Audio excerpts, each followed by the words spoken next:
I had a really great time watching it, and part of the reason for that is I was itching to see how it would compare to the original.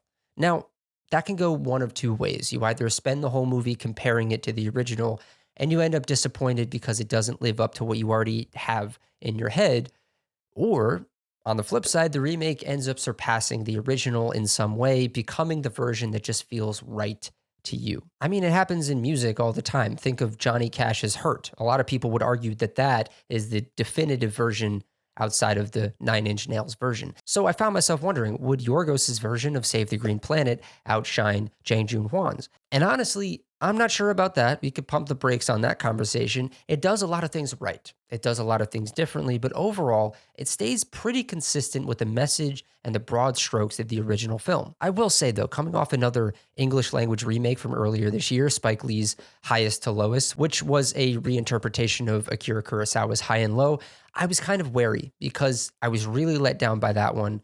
Watching Kurosawa's film right before definitely made the Spike Lee version feel a lot weaker. But that wasn't the case here with Bugonia. I think Yorgos does something really smart. He injects a lot of himself into this version. The original had this wild, energetic, punk rock editing style, kind of like Train Spotting or The Beach. And this one doesn't. This one is very much a Yorgos film. It's still, it's composed, it's unnerving and deliberate. He doesn't mimic the style of the original.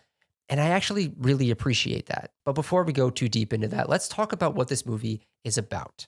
At its core, it's about a disgruntled man who's fallen deep into a web of online conspiracies. He's become convinced that a powerful CEO of a major pharmaceutical company is actually an alien from the Andromeda Galaxy sent to Earth to observe humanity and to report back to her mothership during the next lunar eclipse about whether or not the human race deserves to survive. So he does the only logical thing and he kidnaps her, locks her in his basement, and his plan is to force her to admit that she's an alien and convince her to take him with her to the mothership to plead humanity's case.